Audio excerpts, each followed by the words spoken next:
To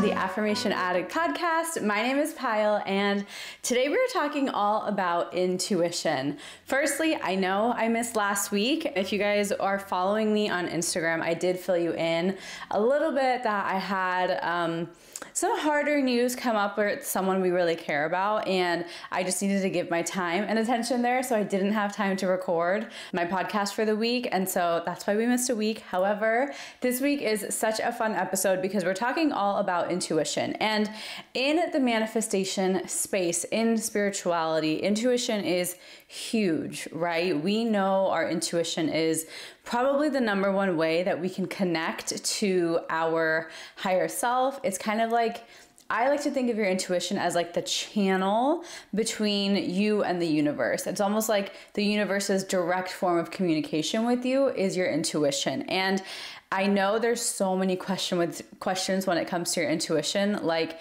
how do you know it's your intuition? What does your intuition even feel like? Like, will it sound like a voice? Like, what if I'm doubting it? Or what if I'm ignoring it? Or can it be wrong? So your intuition is everything that is in alignment with you. And I think the biggest misconception we have is that what's in alignment for us will always like stay forever kind of thing. So what I'm referring to here is my intuition told me for a long time that I wanted to be a management consultant. That was like my dream job at the time for such a long time. And that was what my intuition told me. I followed it. I got that job in the most unexpected manner, but I didn't keep that job forever and I ended up hating it.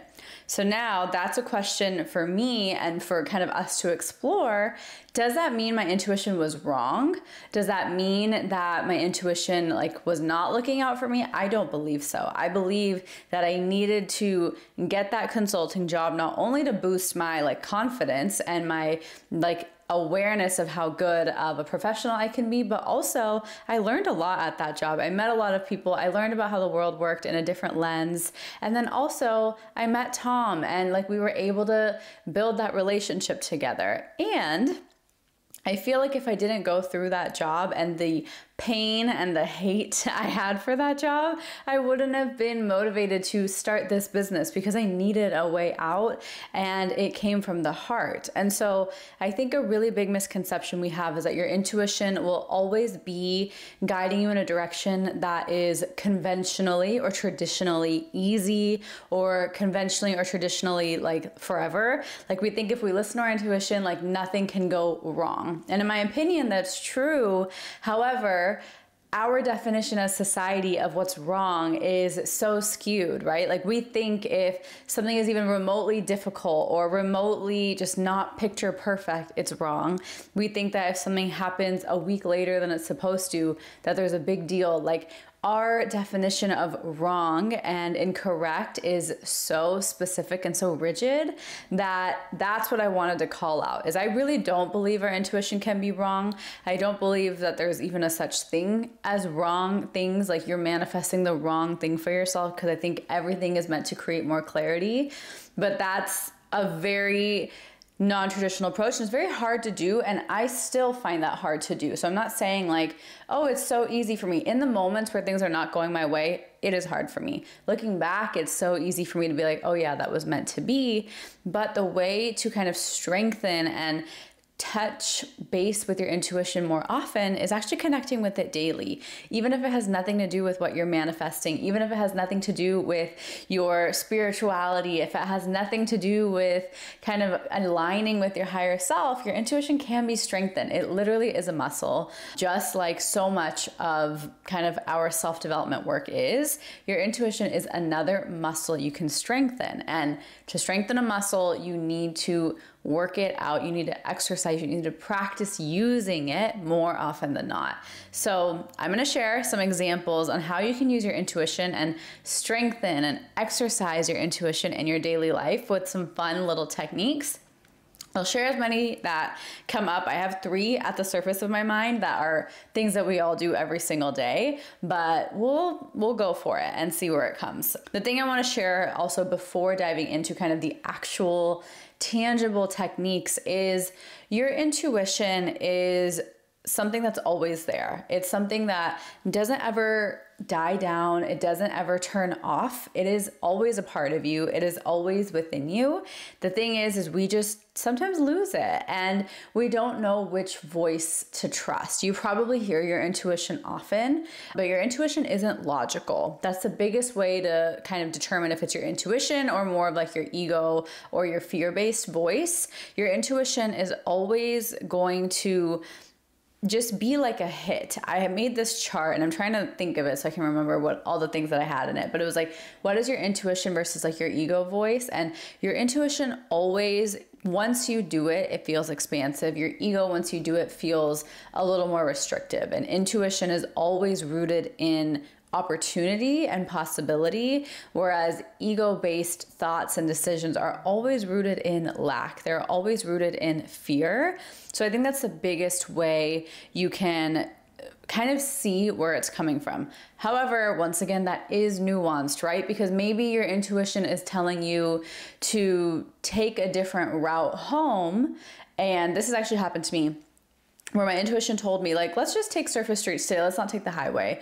So I was taking the surface streets, and then later on, someone says, hey, there was a really big accident on the I-10, which is like the highway I take to get to my house. And I was like, like, was that my intuition just protecting me from being involved or just even seeing it, whatever it was. But technically, is that a fear-based or is that in possibility? Like, that is such a perceptive thing, right? That is my opinion. Like, is it my opinion that that was out of fear, or is it my opinion that that was actually out of possibility and expansion and protection? So there are indicators whether or not if it's your intuition versus like your ego or just like a pattern that's repeating itself. But because so much of that is, it's not black or white, and it's so dependent on your opinion of it and your kind of lens of the world and your worldview, it is very hard for me to tell you, like, on a podcast, like, this is your intuition or this is not, because there's so many situations I've seen with people, right? Like, I've had, currently right now, we have family friends battling some really hard stuff, and some of the news that they're told, like, they're like, wow, that's amazing. And then sometimes they make decisions out of complete fear or lack, even though in their minds they think they're making it out of intuition. And that's my perception. Like, for them, it could be their intuition, but for me, I'm like, that doesn't make sense. So it's very hard for anybody else, no matter who it is, to help you understand your intuition. And I know that is so hard, and I know that's frustrating, but seriously, I think this is the most authentic way I can explain what different lenses and different experiences your intuition can pop up as. Your intuition can pop up in so many different avenues of your life. I strengthen and use my intuition in some of my daily decision making, because the things that are irrelevant, right? Like, it's not a big deal. It's not, oh, am I going to hire this person or that person? Of course, I use my intuition there as well. However, that's kind of a much bigger decision. So I love playing with my intuition on a daily basis with much smaller and lighter decisions that are not going to have a huge impact on me, and kind of just taking note and keeping like a mental journal, mental documentation of, when I listened to that, that happened. When I didn't listen to that, that happened. And just playing with it. It's not a math problem. I think like that's the biggest thing I always comes to my head, right? Is I feel like so many people want, like, Pyle, please tell me exactly how to surrender. And I'm like, I can give you steps, but like, how you interpret those steps and how you apply those, I cannot control. Like, I can do everything I can try, but it's not a math problem. It is not like 2 + 2 = 4. Like, it's not, say, 6 affirmations and do intuitive eating for 1 hour a day and listen to a guided meditation for channeling your intuition, and you will, no matter what, guarantee have a deeper relationship with your intuition. It is not that straightforward. And I know that is hard. I know that is vague. And for some of my very structured listeners out there, I understand. I get that frustration. But what I want you to do is the biggest thing that helped me, and all of this frustration on the manifestation journey, because manifestation, we think it can be so structured, but it's so not. Like, it is the opposite of structured. It is contradictory. What helped me is to try not so hard to make sense of it. I don't have to mentally understand it with my conscious mind, because when we try so hard to make sense of it, we're creating resistance. We're adding way too much logic in a concept that is not really logical. Like, logic is like math or maybe physics. Like, those types of things are logic. And yes, manifestation is rooted in quantum physics and there is evidence of it, but like how we can actually live it and how we can practice manifestation is not rooted in quantum physics. Like, the way and the reason manifestation works is science backed and factually backed, and it's real, but the way we practice it, we are such complex beings. We have so much stuff individually that impacts us, is that it's not a black and white thing for anyone. It is not as simple as a math problem that has one answer. Like, it just doesn't work that way. So with your intuition, I cannot guarantee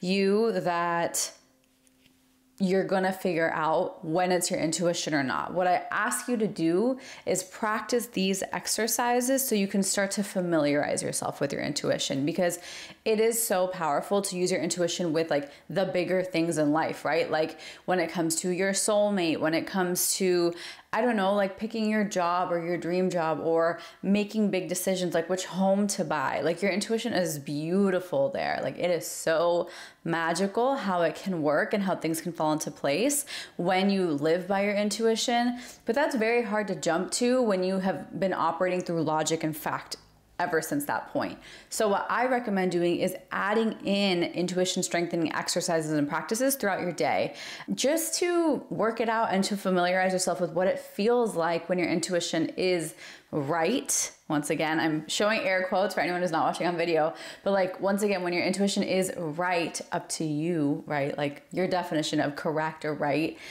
that's something you can familiarize yourself with and understand, hey, this is what it feels like. This is my body's response to my intuition. This is my current relationship with my intuition. Because for some people will hear their intuition, like some people hear a voice, and this goes into the clairs, like clairvoyance, clairaudience. It goes into all of like these psychic senses, which we all have within us. And there's a beautiful book on this called You Are Psychic. My mother-in-law gifted it to me, actually, because she's clairaudient. Like, she hears things, like she hears like voices in her head to say like, stop the car, or you need to, I don't know, talk to them. Like, she hears a voice. I've only experienced that literally once in my life, and it scared the crap out of me, because I was like, whoa, I've never heard that. And I've actually never heard it again, probably because I was so scared of it. So we have different clairs. I think there's like 8 of them, I believe, but it's kind of like your senses. It's just enhanced. It's like a more, like, you're more tuned into that sense. It's like you can hear, some people can see, some people just have a knowing. And I think that's what most of us assume and associate with intuition, is that it's a knowing. But there's way more beyond intuition, that it's not always an internal knowing. For some people, it is just like you do know it. For some people, it is a feeling. And that's one of them for me, is I experience like bodily sensations. Like, I experience full body goosebumps, or I experience like a pit in my stomach, or like a heaviness in my chest. Like, I can feel the sensation in my body. And that's a really big way I know that my intuition is working with me and talking to me. The other thing I experience is vision. I see sometimes like flashes of light. I see auras. Like, I see some of those things, but I haven't like put 2 and 2 together in terms of using that like on purpose. Like, I don't know how seeing someone's aura is going to help me make an intuitive decision, really. Like, I haven't figured or practiced that enough yet. However, for me, the feeling and the knowing is super powerful. For some people, it is the audience, so hearing, if you hear voices. For other people, it is, I think, smell. I could be making that up, but I think it's a smell one too. So there's lots of different clairs that can show up as your intuition. So your intuition isn't always just a knowing. Like you might have a different version of what your intuition communicates to you with. And that's why these daily exercises are going to be so helpful, because you can start to practice and be like, where did I feel this? Or where did I experience this sensation? Or did I hear something? Or how did I know? Like you can play with it and see where it's showing up for you and how it's showing up for you. So into the daily exercises. The first daily exercise I want to share with you, it's something we all do every day, and that is intuitive eating. I can do a whole episode on this. I honestly think I have long ago, but intuitive eating, I'm going to give you one just quick technique. If you're like me and you're so indecisive in what you want to eat, what I do is I will go to the fridge or just in bed when I'm ready for breakfast. I'll just be like, what sounds good to me today? And then nothing comes to mind usually. And I go through this laundry list of, okay, I have this in the fridge. Maybe I can order a bagel. And I go through all of these things. And then I narrow it down to 2, right? Ultimately, however you get there, narrow it down to 2 things and say, intuition, what should I eat today? And just wait. Literally just wait for a response. Maybe you'll immediately see a flash of an image. Maybe you'll like smell the food that you would be smelling. Like maybe you'll kind of remember the smell of something. Maybe you'll kind of taste it, or maybe your stomach will growl at the thought of something. So just play with it. It is so fun. And see, like, intuition, what does my body need today? And where intuitive eating comes up is you're not looking at the traditional diet culture. You're not looking at the traditional meanings we assign to foods and ingredients and our eating habits. Instead, you're using your intuition to serve your body. And my favorite example for this is our bodies know what we need in that moment, and it changes day by day. And take this with a grain of salt. Like, I'll go fully into just like, I don't know, anti-inflammatory, all of those things is a whole separate thing. But just strictly from the version of intuitive eating is when you look at your body, when it's craving something, it is probably for a reason. So people will say, right, like a kale smoothie is so healthy, but a burger is so unhealthy. And depending on what your body is craving, a burger might actually serve you better than that kale smoothie, because your body might need the carbs, your body might need like the super saucy dressing on that burger, and it might not be suited well for like the raw vegetables in that smoothie that day. And that is just my favorite example, because I've experienced that, where sometimes like I will crave like these different things, and when I eat it, I'm like, wow, I did need that. But it's not saying like, okay, if you're craving fast food all the time, go eat that. That's not what I'm saying. It's more so like, just observe how your body feels. Like if your body feels good after, long-term after, that might actually be what you needed in that moment. Does that mean you have to eat a burger over a kale smoothie every single day? No. Like there are days I will always crave like a smoothie or a juice or a salad. Like I want that fresh, raw feeling, but not always. Like sometimes I want cooked.